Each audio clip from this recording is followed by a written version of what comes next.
Well,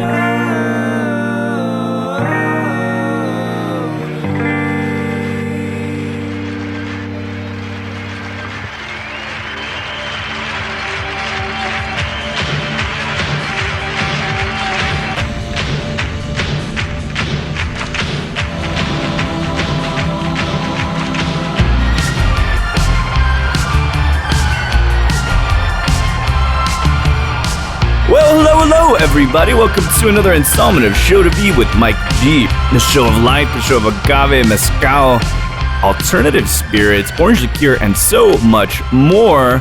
Today's guest is the incredible Nino Gandulla, the national brand ambassador for Ojo de Tiger mezcal, part of the Casa Lumbre team, a bunch of folks that I've had on the show before, a bunch of folks I've had the pleasure of hanging out with, a great team over there, and it's good to finally have Nino share her story, right? She's from Puerto Rico, has hospitality in her blood. So without further ado, I hope you enjoy this great conversation with Nino Gandulla.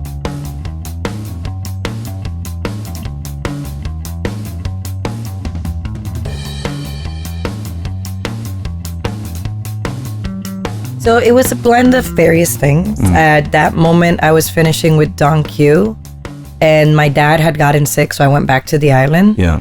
And I was in a relationship at the moment, and my significant other moved to Chicago for a job. And the Don Q, they wanted me to move to Orlando. I'm like, absolutely not. Orlando? Yeah, no. So that's how I ended up in Chicago. And then the pandemic happened. That was one of the stricter states. And that's then Casa Lumbre reached out, and the rest is history. It's crazy. You know, we've both been doing this thing a long time in the industry. And there are a few distilleries I would say that I'm really aligned to because of not only the product itself, but the culture, and I love the people. And for whatever reason, I keep getting entangled with all you Casa Lumbre people. Like,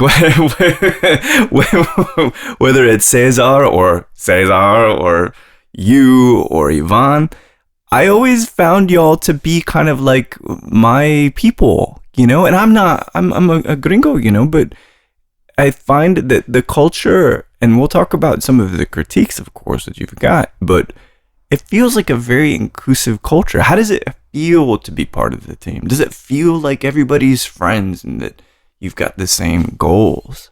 Yeah, I think there's definitely like an alignment on energy, I would say. Yes. And I think also it's super complex. I mean, I am not Mexican, to give you an example, and most of them are Mexican or Mexican American. Right. But there is this, like I say, there's like a synergy in the energy. There's something that part of, I think, at least I'll speak for myself, how I grew up was, you know, you're a host, you welcome everybody, and you want everybody to feel included. Like, you don't want anybody to feel left out or in any negative energy. So I feel very privileged in a way to be with very like-minded individuals that not only just nerd out about spirits, but just about, like, we have conversations about how we see life moving, how is our quality of life, like what little things can we do and incorporate into our own lifestyles, and then as a company culture. And I feel that gets reflected on the spirits, the way that we kind of like communicate that or people perceive that. What's I think's kind of lovely is, you know, I've worked with brand people and interviews and all different kinds of capacities for over a decade now, and they feel like individual people that are doing their own journey for a larger brand. But I feel like y'all are part of some kind of traveling band in a single band, right? Like, I don't know why it is, but you do feel like family. Like, how often does the team get together and hang out for like sales meetings or for activations and stuff? So, I mean, we kind of divided into like marketing, advocacy, and commercial. Yeah. Us as a company, like the whole company, we kind of meet once or twice a year. Yeah. Everybody in person to just discuss business and many other things. The advocacy, which is kind of like all the brand ambassadors, national or regional, we all have like a weekly or bi-weekly meeting. Oh, great. We also did with Ivan, we kind of like, it's very it's less time that we get to spend with him, but it's a lot of quality time. Yeah. So this year we finally have like a full team too. So we got to do like an advocacy summit where we went to Mexico and spent 3 days with Ivan, and it was literally just talking with him about the way that he approaches things, you know, taking each brand and kind of really understanding the ethos or the background of the story that you tell, you know? Yeah. It's, you know, we were talking about Yvonne last night, and I've played with a lot of different musicians, let's say, right? And some people, it's compatible.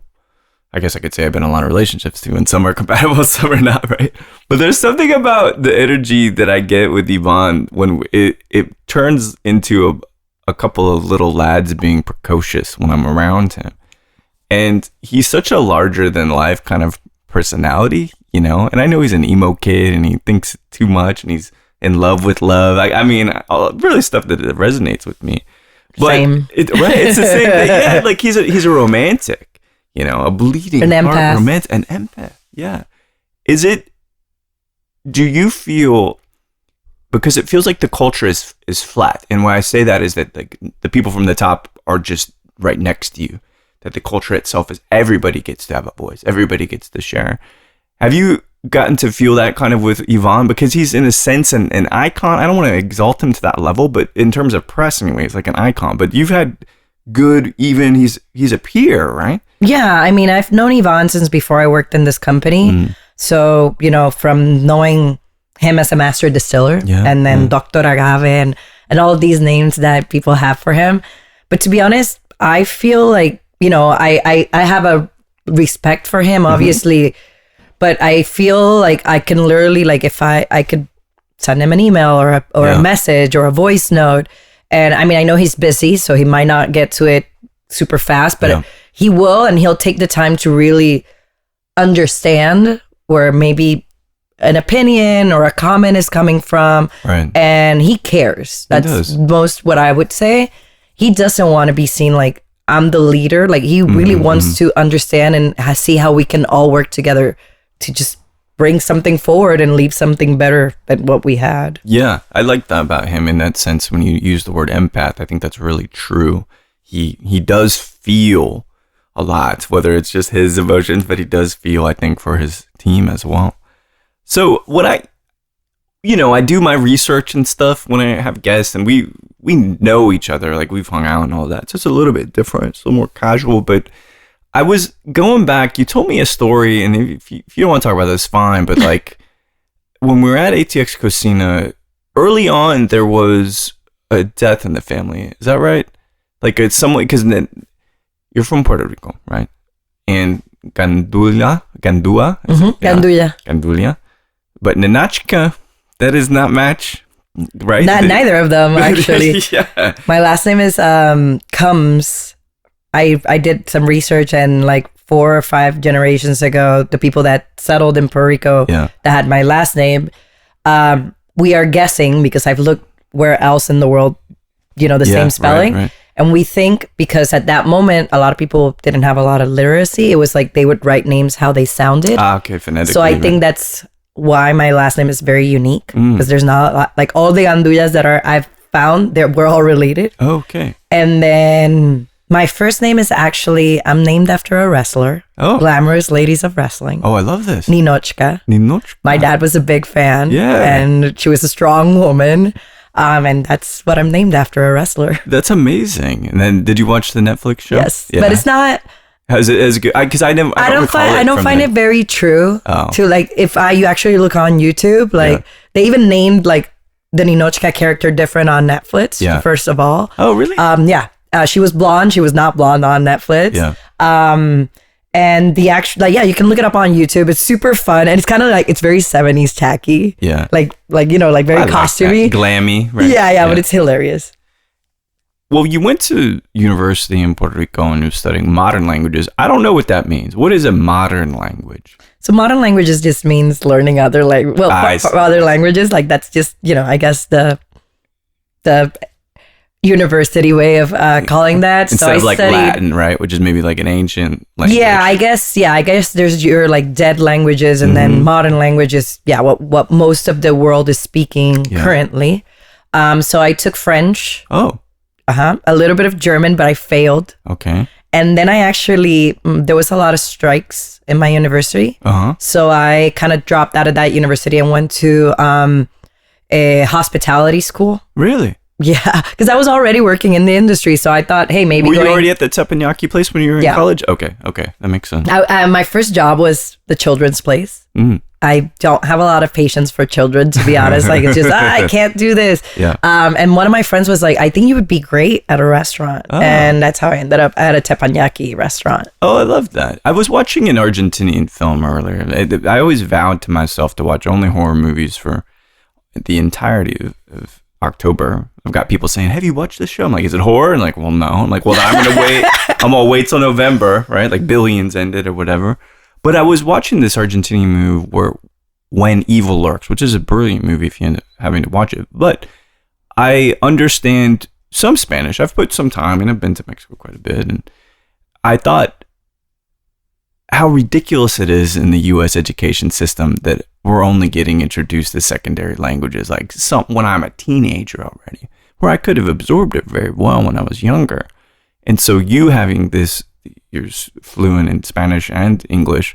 Where does that stem from for you? Is Puerto Rico in terms of education saying, well, when the kids are going to learn English as well? Or was that part of being in the university?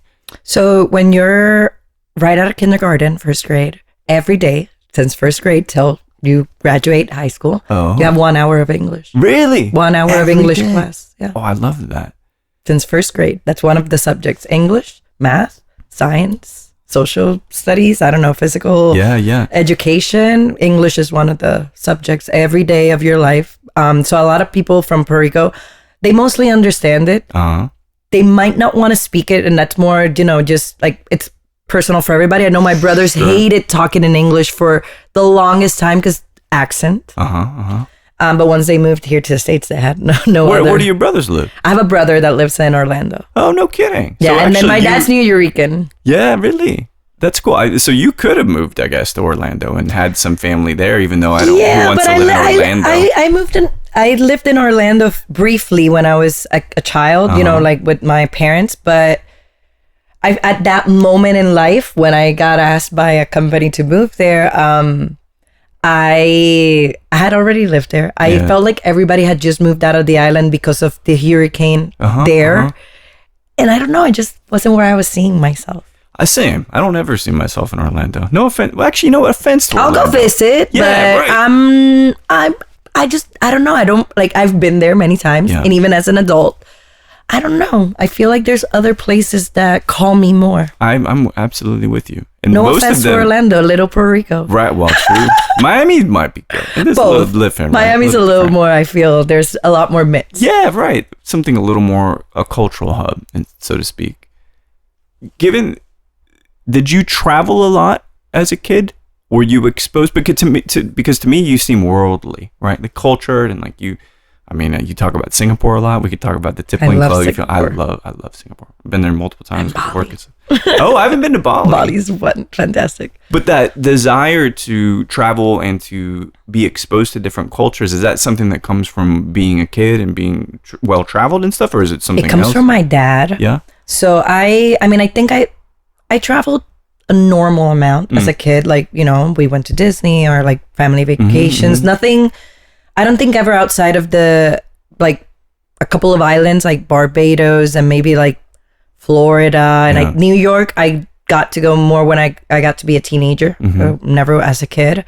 But my father, he was, I don't know the title nowadays, but he worked putting antennas for cell phones all over the world. That's cool. So he would always come back, and one of the things I always requested, please bring me $1 or a coin. Yeah. So I had a little box. It was a cigar box full of coins and dollars from everywhere he had traveled. Oh, that's amazing. So he did like Africa, Australia, all Latin America, putting antennas for cell phones. How so my dad traveled Nortel, I think that was the is that what the like company the that cell you worked service for. called?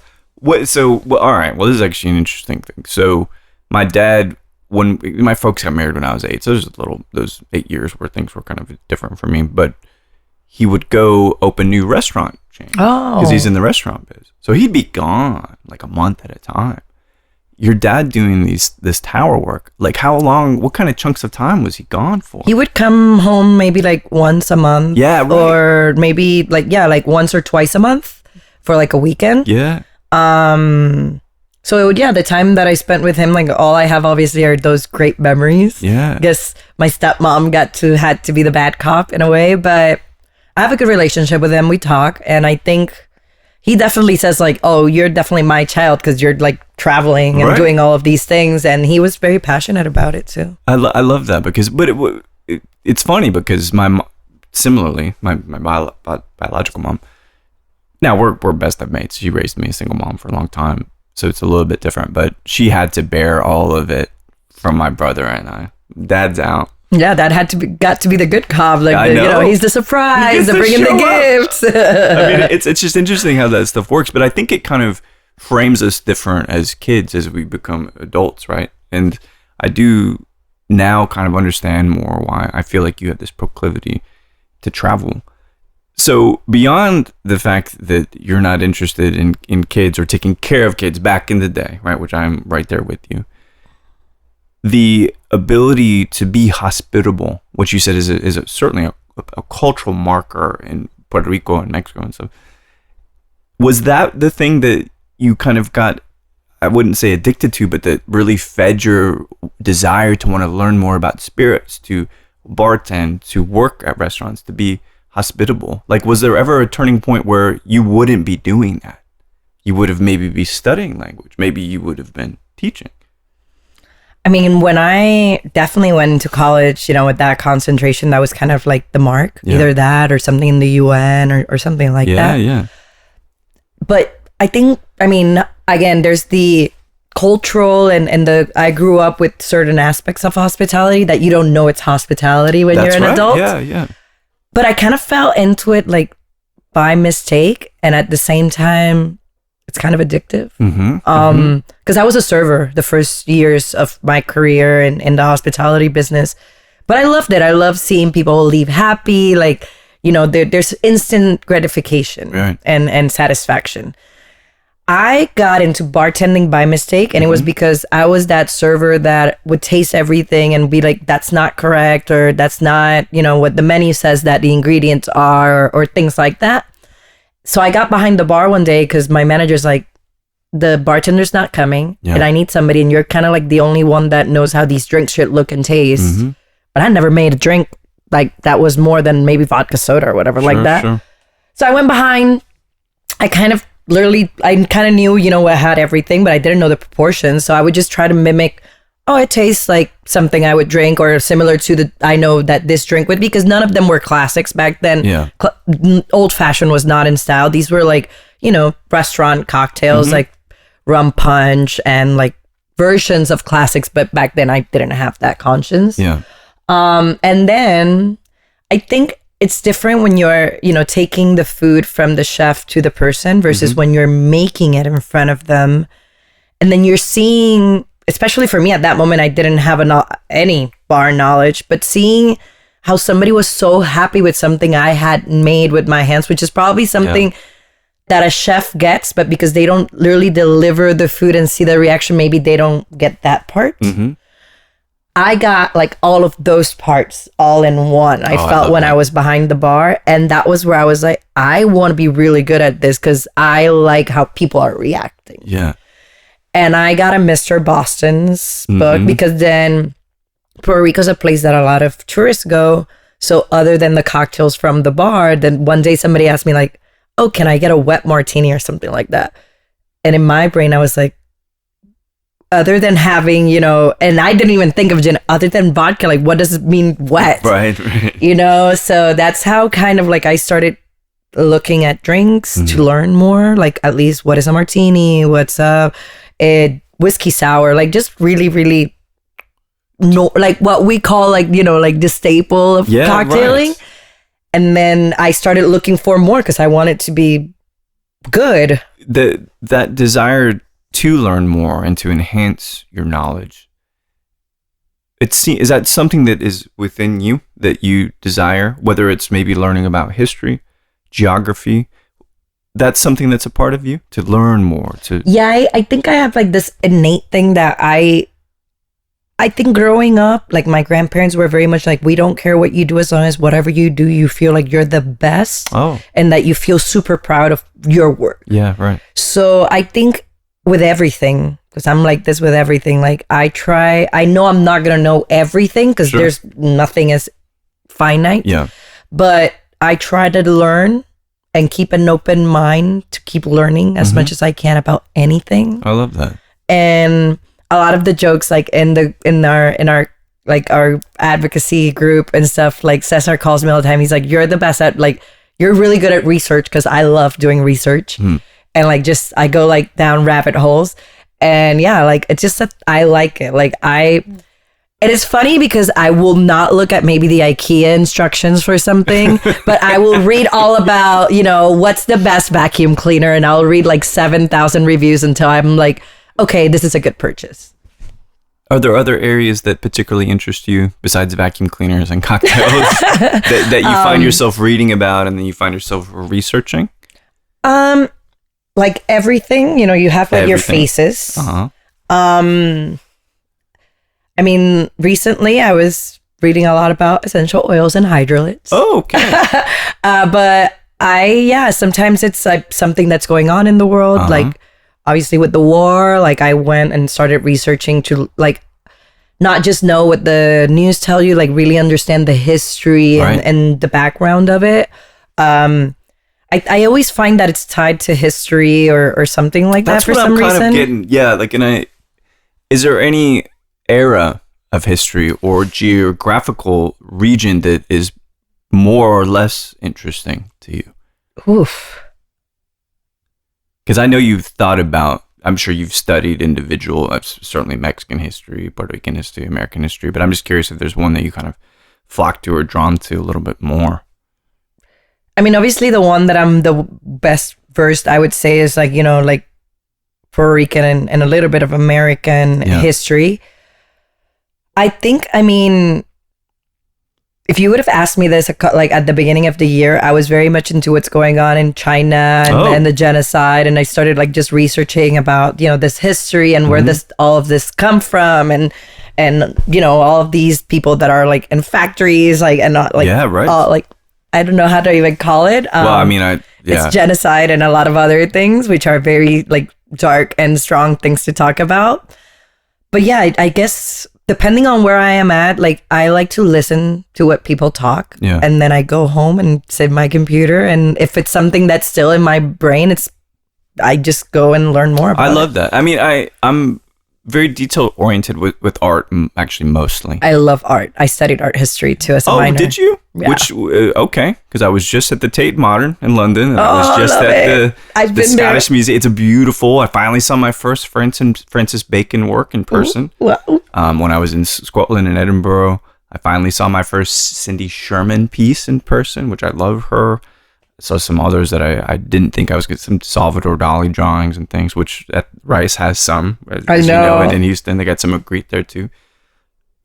Is there a particular artist? I'm sure there are many, but is there someone that moves you when you see their work, especially as an art history student?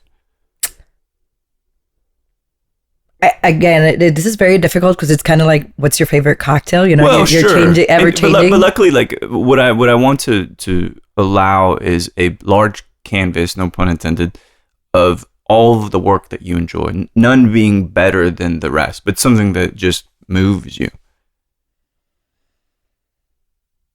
I'm blanking out for a minute. Okay. Well, let me make it more specific. Are you into surrealism? Do you like natural? Love surrealism. Okay. I'm trying to think of like anything I've seen lately. Because I've been watching a lot of Instagram artists too, and TikTok artists.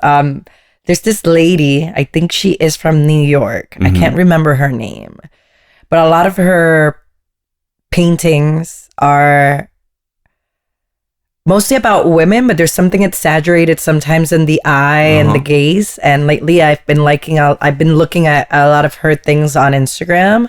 I love Yayoi Kusama, but more because I understand, like, knowing her background, knowing that she has so much mental health, and that's why she secludes herself to do this infinity work and think about what is infinity, like what is, I feel like I've been to now many of her infinity rooms because that's one artist that I really love. And I kind of look at it like maybe she's not just looking at what is, not just a galaxy and what is out there, but it's also maybe things that we cannot see and palpate. Like, I'm sure if a dog was here, they see different things because right. Yeah. And the same thing with people. So I sometimes look at her work like layers of what our actual realism or life, or I don't even know what to call it. No, I like that, but it changes the fact that just because we have a certain lens doesn't mean we can't use another lens, which shows and exposes so many different things. Yes.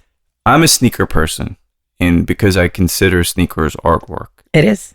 And I wear monochromatic shirts, if not some branded stuff, and skinny jeans, right? And we were talking about your sneakers. Is this a piece of self-expression for you, given your deep passion for art? These are brilliant Nikes. Oh, thank here. you. Yeah. So yes, but it's also style and comfort. I feel like, I think I was talking to this recently with somebody, because I'll wear heels eventually, like occasionally, like occasionally, to be honest. Yeah, and it's not that I dislike it, but I like feeling comfortable, and I think you can be stylish and comfortable. I also do look at sneakers as, it's art, and it's wearable art. Yes. Some are more expensive than others. So, I like it. I feel comfortable. Yeah. And I feel stylish. And I mean, yeah. Last night, for instance, I don't pay too much attention to how people dress unless there's something that's maybe alarming or that's really they're calling your attention. Yeah. Yeah, exactly. But I was wearing a particular set of shoes which were blood spattered in the nature of Halloween, right? They're graphic, gratuitously violent shoes, to be honest. But I love them. And I always look at people's sneakers. Do you, when you see people out? That's something like always I'm kind of... I definitely look at sneakers. Yeah, I think sneakers and some hats. I'm not a hat wearer. Same, yeah. I mean, I'll wear a hat if, I don't know, like if I'm out on the sun or but I'm not in the uniform that I guess people expect of agave people. Right, yeah. But definitely like I look at what messages if a baseball hat and there's a lot of bar hats too. So I like looking at them. Some have really cool designs. Some are just I've always I love a good design on anything. Yeah, same. I'm with you. There's something about balance and design. We don't have to talk about aesthetic. We could do that all day. But that, I think, comes back maybe to both of our sensibilities and our passion for art. And surrealism is imbalanced often visually. But sneakers they're quite literally symmetrical because you've got a left and a right, So it's a kind of nice way to anchor things. Because it's not like super late. We were both at Arte Agave last night, and I feel great. Had some coffee and all that, and you're good. I've noticed at a couple festivals that I've been at with you, not with you, but where you're there as well. We're in the same room. We're in the same place. We're at the same picnic table. I get the sense, and my brother his birthday is June 16th, and yours is what, the 7th? Yep. Yeah. Same day as Prince. Oh shit! Well, Prince, there's great stories there, but he is so good at his job. He always shows up. He's rose the ranks over a good period of time, in his case, the grocery industry. But I feel like he never really worked on his own social life, right? Like it was really about work. All work. And I wanted to ask you that because you're so good at your job and you're so good at setting boundaries, because I've seen you specifically say like, all right, y'all are keep drinking, I'm out, right? You know that the time has passed for you, get rest or solace in your own room or whatever.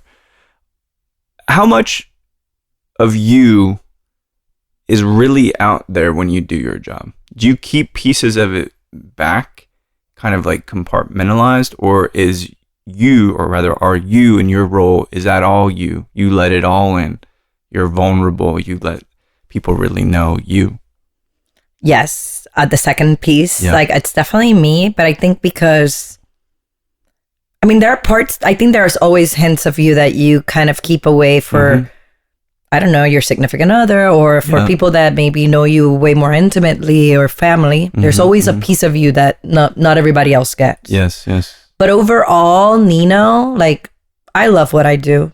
I love the industry that I'm in. I know that I would be involved in spirits somehow, whether it's advocacy or bartending or consulting or somehow. And to be honest, a lot of, like, you know, you guys are my friends. Like, these are people that I count on. Some are closer than others. But I'm pretty transparent. I'm pretty me.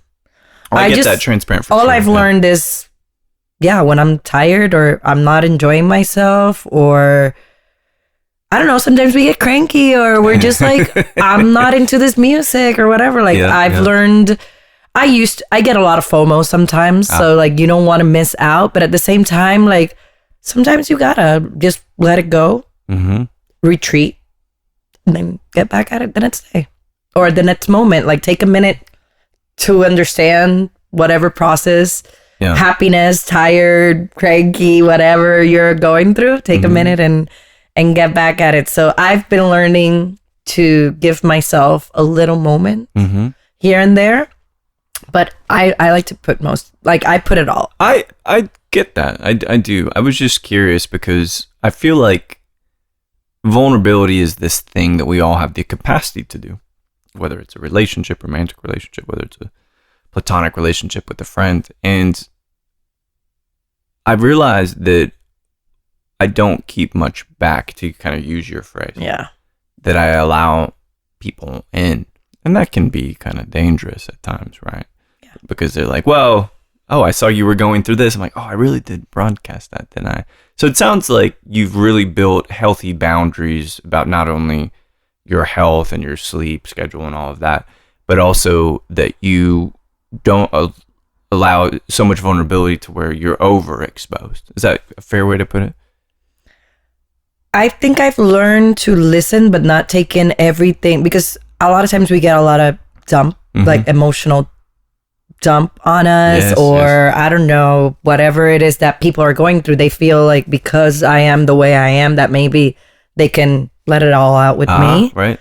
So sometimes I'll listen and I'll ask questions, but I try to leave it there to not let it burden me. Yeah. Because then it'll affect me. Yeah. Well, it's a lot, especially when people are drinking, right? Things become more honest. So I've learned to, like, maybe sometimes take it all in, but not let it affect me. Just listen, be present in the moment for that person. Yeah. But that's not your reality. That's their reality. That's a great point. Great point. And that's where, like, spending some nights with Yvonne where we both had a bit of mezcal, or in certain cases martinis, it gets really feely. We all do. That's what alcohol makes us open up. Or it's so bad. I wish it could just be like that with a cup of coffee, right? Like the same kind of difference. So in February, is this gonna be your 3-year anniversary with Casa Lumbre? You said, that's February. That's incredible. And have you learned a lot about yourself in the growth and the evolution of your role with Ojo? For sure. Like, I've learned a lot about myself. I mean, not just about the category and the brand, just I've learned that I have many capabilities that I it's not imposter syndrome, it's just things that you've never done, so you don't know how you're gonna perform, and seeing people that I admire tell me sometimes, like, oh, you're doing a great job, or like, that's when you're like, oh, like, I guess you are doing a good job. I think for me, what I've learned, that I have the capability to do a lot more than maybe I think. I love that though. In the sense of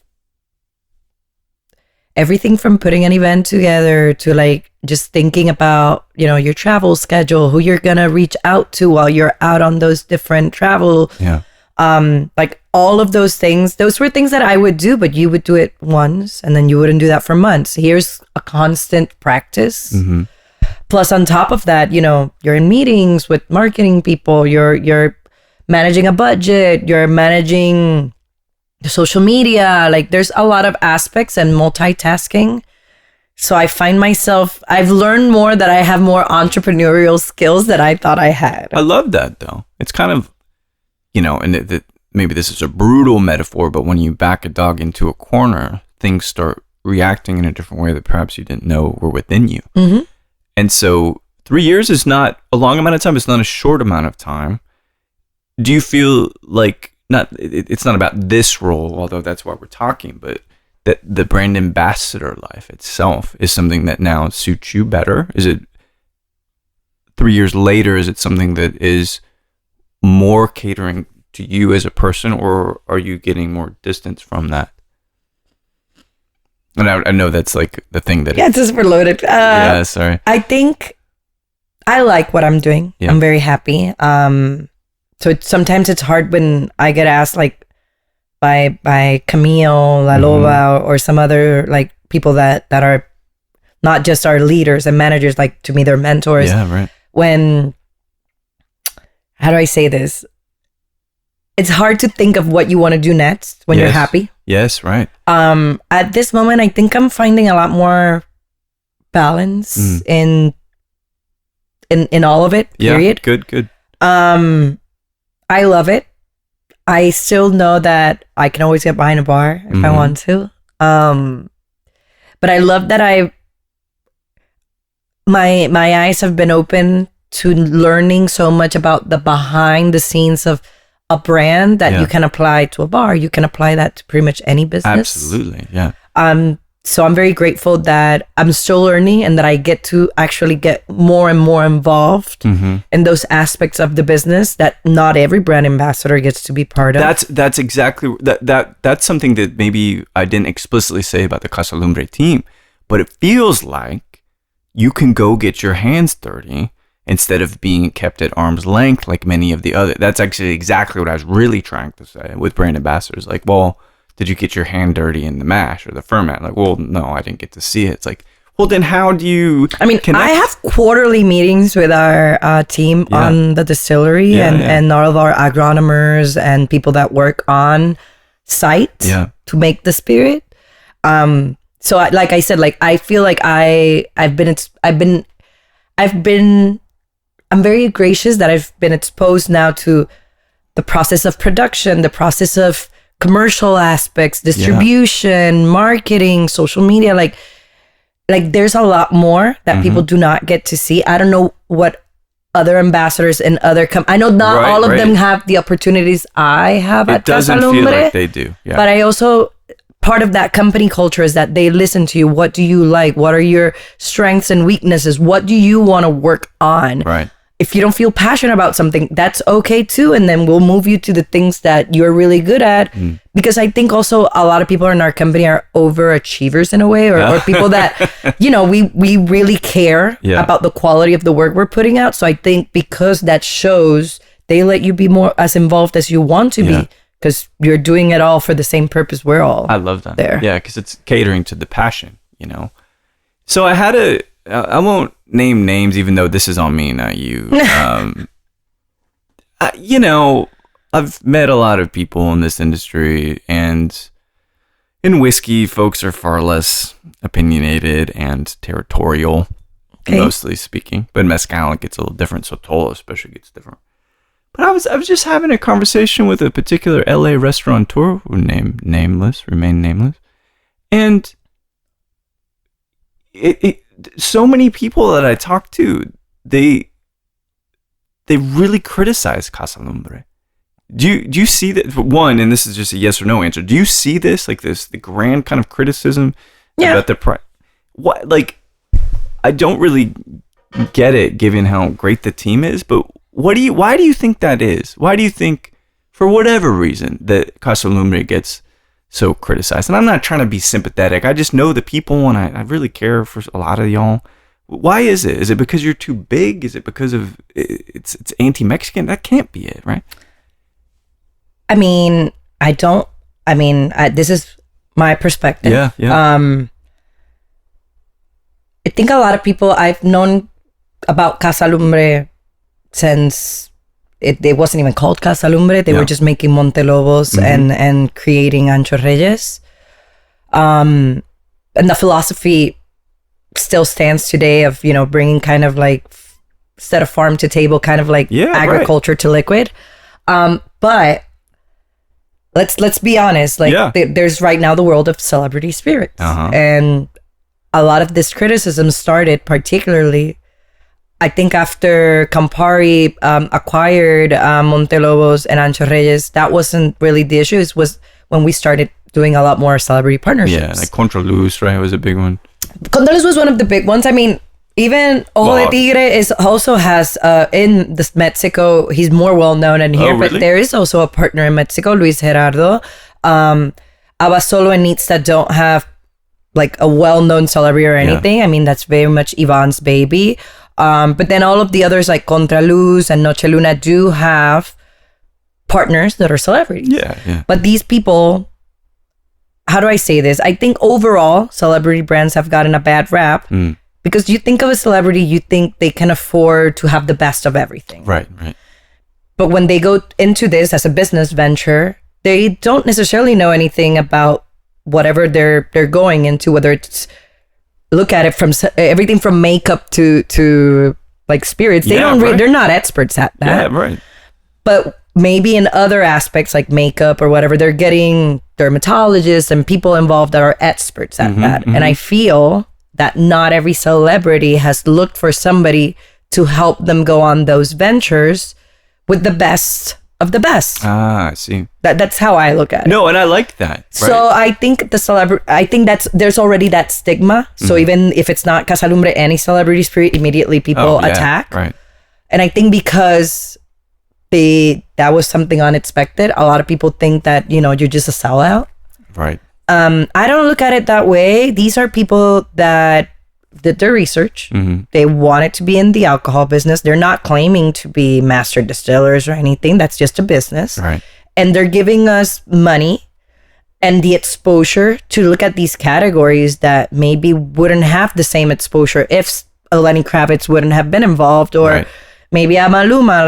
I think innovation is always difficult for people. Yes. And in a way, I look at it that way. Like, these are people that are putting their money into what they think it's the best. In this case, maybe being Ivan, for what the spirit that they are relating to. And that's what we're doing. Like, we're not looking at it because we want to be cooler or difficult. We're a small company and we're using the resources of these people that want to be in this business to create the best of that and also give the best light to these brands. I like that a lot. And I tell you what's really interesting is, in fact, when the Lenny Kravitz announcement for Noche Luna, when that came out, I got no less than 5 calls to start Sotol brands. I'm not kidding you. I believe you. It's crazy how instantly, because they said, I saw it in People magazine. And I'm like, okay. So it really, in the case of Sotol, which is a very, very, very complex matter, especially here in Texas, but it instantly put that category on the map, which could potentially, well, of course, it's hard when any category grows. You're talking about ecological impacts and everything. But there is a lot of economic relief that can happen for people. So I don't really look at it the way that so many people, it's like, oh, why would you do this? A Cristalino Mezcal, this. It's just, it's fucking stupid to me, to be honest. And I don't know how this might come off. I don't mean any harm, but it's also a very American notion, because when I go and travel or talk to people that live outside of the US, that's not what they think. Right. I'm not saying that they think that celebrity juices are the best. Some of them are good, some of them are junk, and that's the reality of the the business that we're in. But when you go to Mexico and you see these people that live in very humble places making these liquids, and they see that the liquid that their family or something that they've been persecuted for years is finally something that's getting acceptance. Oh, yeah. And they're also getting a better quality of life because now they have a job, they have, who to sell to. Like, I think people forget that aspect because nobody ever shows that. No, exactly. It's just about, and I think it kind of stems from influencer culture, which is a bigger topic we don't really necessarily have to talk about, but it's like, you got these people with megaphones, some of which I respect, many of which I don't, especially given they've been in this industry for months on end and somehow are being angelical about what's right and what's wrong about spirits, about what should be done and what shouldn't be done. It's like, have you ever made the spirit? Well, no, I haven't made the spirit. Have you ever been to the place? Well, no, I haven't really been to the place. So it's just this kind of strange kind of argument, and you're absolutely right.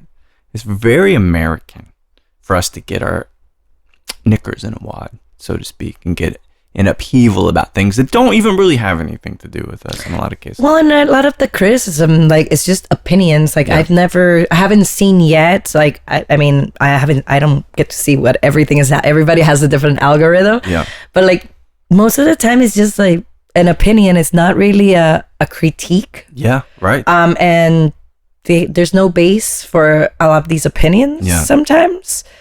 So I just look at it that way, and we're all entitled to have our opinion. Sure. But like, again, I feel like it's something kind of, we make it look like it's bigger. We're a super small company. Also, this is a very niche groups of people. Like, when you look at a lot of these people, they don't have a lot of big following. Right. And again, it's more opinions than actual facts.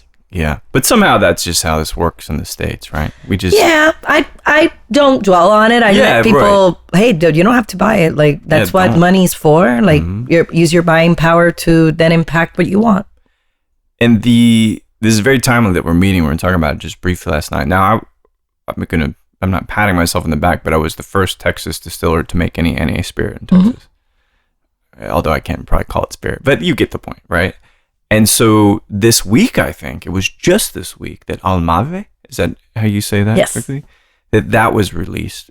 A expansion to the portfolio of Casa Lumbre into the NA market. In this particular case, a process damn near close to making tequila, but in an NA space. So I got so many questions. I haven't tried it, so I will not. I've had people ask me like, well, what do you think about this? Like, I haven't tried it, so I'm not going to say anything until I try it, right? Tell me what you can about the process, because we're all so curious, like people in the agave industry, we're really curious about whatever you can reveal anyway, about how this is crafted. I mean, so Almave is the first of its kind. It'll be hard, I think, for a little bit to kind of be able to compare it. Yeah. No, not to get it. You should be able to get it soon. Okay. We literally, the launch was last night in Mexico City. Oh shit! Really? Okay. I might be able to tell you a little bit more about it, but it's actually going to be 2 expressions. Oh.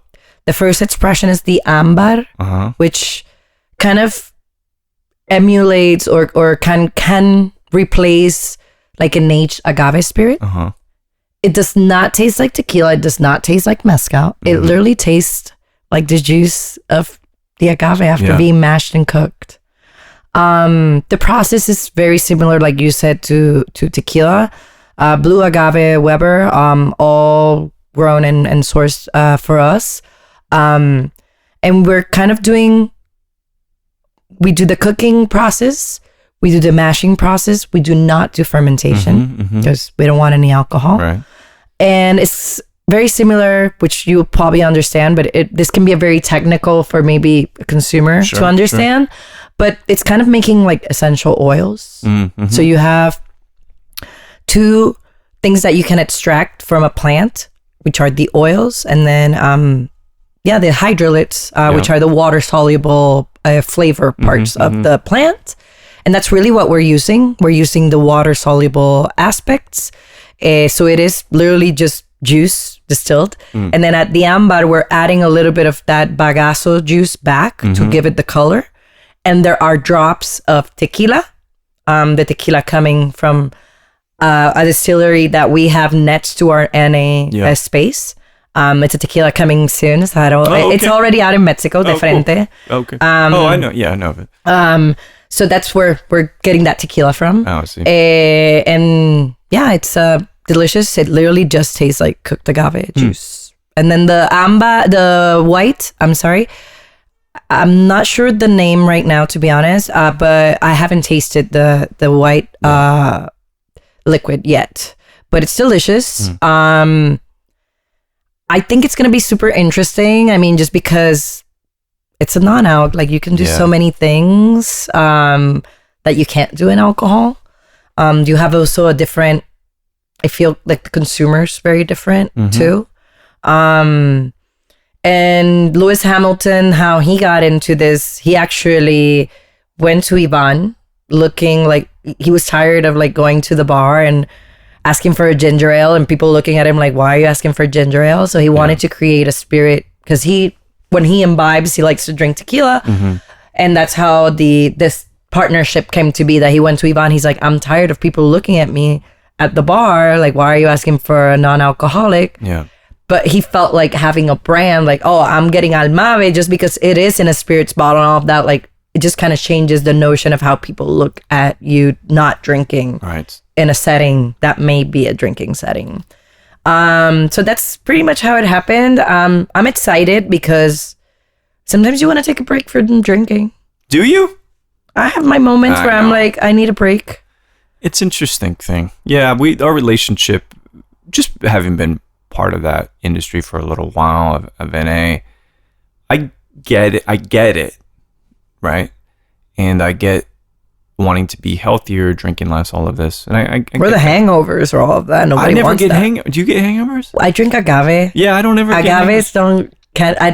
I think there's a consensus that if you're drinking a quality agave spirit, you barely get a hangover. Precisely. And you maybe get it from the beer or from whatever you were chasing it with. But yeah, not everybody's good about not mixing and drinking. Just, I don't know, like everybody has a different literally process physically to deal with alcohol. So it's important to also have it. It's good to have that option for sure. And I'm still, and this is me editorializing. To me, it was just delicious. Yeah, sure. Like it's literally meant to be drank on the rocks, so you feel like everybody's gonna see you, like you maybe have an old fashioned in your hand, or a whiskey or something aged, and you're drinking an NA. I'm waiting for the thing. For a long time, people said rum was gonna be big. I've been waiting for this for 10 years. Same, now. Coming from an island. I know, and you talk about like in funky white rums like Jamaican stuff and Martinique and everything. So I will refrain from judgment because I do get hangovers with rum though. Do you really? Oh. I wonder why. I think I overdo it. No, I'm not. I'm not also advocating for anybody to do it, but yeah, rum sometimes as well. But I think I drink a lot of aged rum when I drink rum, and I don't know. Maybe it's something in the wood it's the tannins or something in the wood for sure. Well, I got a couple questions left for you. It's been really finally good getting to understand more about how you work and how your life has been. And I ask everybody this question. I like the question. Some people don't like it, and that's okay. But I know you like art. And so let's say you can have a mezcal ojo with anybody, anywhere in the world, but they were a living or deceased artist. Who might you like to sit down next to and have a conversation and a mezcal with? I can see the wheels turning. This is good. I got my wish on one already. Did you? Well, I didn't get the conversation part, but I got to make his drink and actually I was drinking water because I was behind the bar, but I already got one of my dream people that I got to serve their drink. Bad Bunny. Being honest, but oof, that's a really good question. Definitely, I think I would have a mezcalito with a beer or a mezcal, like una última palabra. That's definitely the cocktail that I think I would order. Somewhere in the world, I mean, sitting in front of the beach is always the best thing. Sure. Especially at golden hour, because nobody wants to be there when the sun is extremely harsh. Yeah. I would love it to be Bali, Puerto Rico, anywhere like that. And then person. I mean, I mentioned this before, but I would have loved to have met Prince just because Gemini, I was born on his birthday. Yeah. And I would love to I feel like my brain is kind of wild as a Gemini, and like I'm constantly changing and overthinking, and I would love to just pick his brain about how he manifested that through his art. Oh yeah. Like what was the process of idea to execution? Because I'm also very much as somebody that I keep it going. So if it doesn't work, like I'll forget about it and we'll see what happens. Yeah. And I feel like artists, they have to be a lot more structured to be able to get it done, or no, they're never going to have art out. Yeah, that's a great point. So that would be kind of like the conversation I would love to have with him, because his stuff is iconic. Oh, from clothing to just his videos, his music. So I would love that. And then I would also, nobody's going to probably know, maybe some Puerto Ricans, I would have also liked to sat down maybe with one of like Puerto Rican poets, especially from early in the 1900s, like una Julia de Burgos or un Luis Pales Matos, because they talked a lot about, at that moment, that blend of, I mean, there had been Africans and criollos and Spanish and white people in the island at that moment, but there was still slavery and all of these issues.